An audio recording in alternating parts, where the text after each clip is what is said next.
శ్రీ గురుభ్యో నమ. శ్రీ మహాగణాధిపతయే నమ. ఇక వృషభ రాశి వారికి, ఈ రాశి వారికి ఈ నెలలో చాలా బాగుంటుందనే చెప్పవచ్చు. ధనాదాయం బాగా ఉంటుంది. చేసేటువంటి పనులలో మంచి అభివృద్ధి కలుగుతుంది. ఉద్యోగస్తులకు అనుకున్న చోటికి ట్రాన్స్ఫర్ కావడము, ఉద్యోగంలో ఉన్నతి జరగడము వంటి కూడా జరగడానికి ఆస్కారం ఉంది. కొత్త కొత్త పనులు చేపట్టడం జరుగుతూ ఉంటుంది. గృహయోగం, ఇల్లు కట్టుకోవడానికి ఆలోచనలు చేయడము, లేదా ఇల్లు కట్టుకోవడానికి ప్లాట్లు కొనడమో లేకుంటే గృహ నిర్మాణం చేపట్టడమో కూడా జరగడం ఉంది ఈ నెలలో ఈ వీరికి. అంతేకాకుండా ఇంటిలోకి కొన్ని విలువైన వస్తువులు తీసుకురావడము కూడా జరగడానికి ఆస్కారం ఉంది. కానీ కొన్ని బాధలు మాత్రం తప్పవు. ఈ బాధలు అనేటువంటివి అది మనకు సహజమైనటువంటిది, దాన్ని మనం గుర్తించము. కష్టాలు వస్తుంటాయి, పోతుంటాయి. ఇది మానవ జీవితం. బాధలు అని చెప్పి పంతులు గారు చెప్పారు, మాకు బాధలు వస్తాయంటే బాధలు లేకుండా ఏ జీవి ఉండదు. పిపీలికాది బ్రహ్మ పర్యంతం ఉండబడేటువంటి 84 లక్షల జీవరాశులలో కూడా ప్రతి జీవికి ప్రతిసారి ఏదో ఒక బాధ వస్తూనే ఉంటుంది. కాకపోతే మనము వాటిని గుర్తించము. గ్రహాల యొక్క నడవడిక వల్ల కొన్ని ఈ బాధలు రావడానికి ఆస్కారం ఉంది. వాటి గురించి ఎక్కువగా బాధపడాల్సిన అవసరం లేదు. చేసే కార్యాలలో ఆటంకాలు కూడా ఏర్పడేటువంటి ఒక అవకాశం కొంత ఉంది. కానీ మనోధైర్యంగా ఉండాలి. నేను ప్రతిసారి కూడా చెప్తూ ఉంటాను, మీరు ఏది ఏమైనా ఏ కష్టం వచ్చినా మనోధైర్యాన్ని మాత్రం చెడకండి. మనోధైర్యం ఉన్నప్పుడు అన్ని కార్యక్రమాలు కూడా ఉంటాయి. భగవన్నామ స్మరణ చేయండి, మనోధైర్యంతో ఉండండి, కార్యాన్ని చేపట్టండి, అడుగు ముందుకేయండి. ఎప్పుడైతే మనం మనోధైర్యం చెడతామో చేసేటువంటి ఒక కార్యక్రమాలన్నీ కూడా చిన్న భిన్నమైపోయి మనకు మనశ్శాంతి లేకుండా చేస్తాయి. కాబట్టి మనోధైర్యంగా ఉండి అడుగు ముందుకేయండి. కొన్ని ఉదర సంబంధమైన వ్యాధులు కూడా రావడానికి ఈ నెలలో ఈ వృషభ రాశి వారికి ఉంది. ఉదర సంబంధమైన వ్యాధులు అంటే మళ్ళీ భయపడేరు. అజీర్ణం కావచ్చు, ఇండైజేషన్ అంటారు దాన్ని. ఇండైజేషన్ కావడం వల్ల కూడా ఉదర సంబంధమైన వ్యాధులు రావచ్చు. ఇతరత్ర వేరే బాధలు కూడా రావడానికి ఆస్కారం ఉంది. దాని గురించి మనకు వైద్యులు, ఎంత మంచి మంచి వైద్యులు ఉన్నారు, వాళ్ళకు చూపించుకున్నట్టయితే చిన్న చిన్న మందుల ద్వారానే మనకు తగ్గిపోయేటువంటి ఒక ఆస్కారం ఉంది. ఇక మొదటి వారం కనుక మనం చూసుకున్నట్టయితే ధన నష్టము, డబ్బు నష్టపోవడం అనేటువంటిది జరుగుతుంది. అంతేకాకుండా ఈ వృషభ రాశి వారు ఈ నెలలో చెడు సహవాసం చేయడానికి ఆస్కారం ఉంది. కాబట్టి చాలా జాగ్రత్త. ఎవరైనా కొత్త వారు వచ్చి మీతో స్నేహితం చేయడానికి పూనుకున్నప్పుడు చాలా కూలంకషంగా ఆలోచించి వారి యొక్క విషయాలన్నీ కూడా తెలుసుకొని స్నేహితం చేయండి. లేదా నమస్కారం అంటే నమస్కారం అని చెప్పి పంపించేయడం చాలా మంచిది.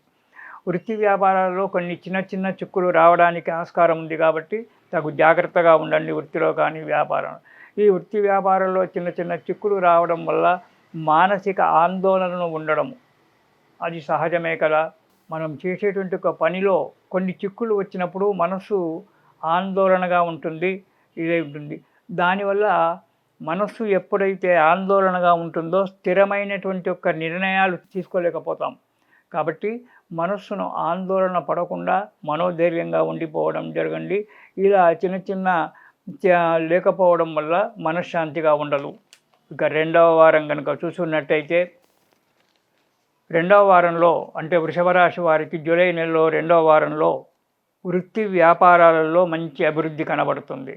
చేసేటువంటి ఒక వృత్తిలో కావచ్చు, వ్యాపారంలో కావచ్చు, లేదా ఉద్యోగస్తులకే కావచ్చు.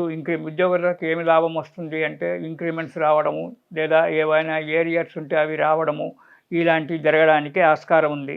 దాంతోపాటు ధన లాభము, అభివృద్ధి కలుగుతుంది. వృత్తి వ్యాపారాలు అభివృద్ధి కలిగినాయంటే మనకు ధనలాభం కనబడుతుంది. యత్న కార్యసిద్ధి, కొత్తగా ఏవైనా వ్యాపారాలు ప్రారంభం చేసుకోవాలంటే, ఆ వ్యాపారంలో కలయికలు కలిగించుకోవాలి అంటే ఈ వృషభ రాశి వారికి ఈ జూలై నెలలో రెండవ వారంలో మంచి ఉంది. మీరు చేసేటువంటి ఒక పనుల వల్ల, స్థిరమైనటువంటి ఒక కొన్ని పనుల వల్ల సంఘంలో పలుకుబడి పెరుగుతూ ఉంటుంది. కీర్తి ప్రతిష్టలు అంటారు, పలుకుబడి పెరుగుతూ ఉంటుంది. కొత్త పరిచయాలు ఏర్పడుతుంటాయి. తర్వాత మనశ్శాంతిగా సంతోషంగా ఉంటారు. కానీ ఒకటే నేను కొత్త పరిచయాలు ఏర్పడినప్పుడు మాత్రము తగు జాగ్రత్తగా ఉండి పరిచయాలు చేసుకోండి. ఇక మూడవ వారం కనుక చూసుకున్నట్టయితే మంచి ఆరోగ్యంగా ఉంటారు వృషభ రాశి వారు. జూలై నెలలో ధనలాభం ఉంటుంది. సంతానయత్నం, ఇంతవరకు సంతానం కాని వాళ్ళు ఆ సంతాన కాంక్షలో ఉన్నప్పుడు వారికి ఏదో ఒక సొల్యూషన్ దొరకడము, దానివల్ల సంతానానికి బీజం పడడం అనేటువంటిది ఆస్కారం కూడా ఉంది. మూడవ వారంలో వృషభ రాశి వారికి చేసేటువంటి ఒక ప్రతి కార్యక్రమంలో జయం కలుగుతుంది. దానివల్ల ఆనందం ఉప్పొంగుతుంది. ఆనందంగా మంచిగా సంతోషంగా ఉంటారు మూడవ వారంలో. ఇక నాలుగవ వారానికి వచ్చినట్టయితే సదా ఆనందము. ఇది మనకు పై కార్యక్రమాలన్నీ కూడా నిర్విఘ్నంగా కొనసాగుతూ ఉంటే ఆనందంతో, భార్యాబిడ్డలతో ఆనందంతో, కుటుంబ సభ్యులతో ఆనందంగా ఉండడము, సంతోషంగా ఉండడం జరుగుతూ ఉంటుంది. శుభవార్తలు వినడం కూడా జరుగుతుంది నాలుగవ వారంలో. కానీ మధ్యన కొన్ని చిన్న ఆటంకాలు రావచ్చు. కానీ వచ్చినటువంటి ఒక ఆటంకాలు కూడా వెంటనే సమసిపోవడం జరుగుతూ ఉంటుంది. మనశ్శాంతిగా ఉంటారు, ఆనందంగా ఉంటారు వృషభ రాశి వారు జూలై నెలలో నాలుగవ వారంలో. కాకపోతే చిన్నటువంటి యొక్క ఆటంకాలు ఏర్పడడానికి ఆస్కారం ఉంది. కాబట్టి ఆ ఆటంకాలు సమసిపోవడానికి, రాకుండా ఉండడానికి మీరు ఈ జూలై నెలలో ప్రతిరోజు కూడా గణపతి స్తోత్రం పారాయణం చేయండి. ఎందుకంటే గణపతి విఘ్నాలు రాకుండా కాపాడేటువంటి వాడు విఘ్నపతి. కాబట్టి ఆ గణపతిని ప్రతిరోజు కూడా, గణపతి స్తోత్రాలు ఎన్నో ఉన్నాయి, ఏ స్తోత్రమైనా పర్వాలేదు.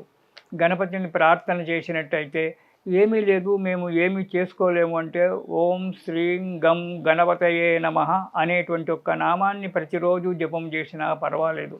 ఆ గణపతి యొక్క స్తోత్ర పారాయణం చేయడం వల్ల ఈ వృషభ రాశి వారికి జూలై నెలలో వచ్చేటువంటి ఒక ఇక్కట్టులు దూరమైపోయి ఆ నెలంతా కూడా సంతోషంగా, ఉల్లాసంగా, ఆనందంగా ఉంటారు. ఇది శుభం.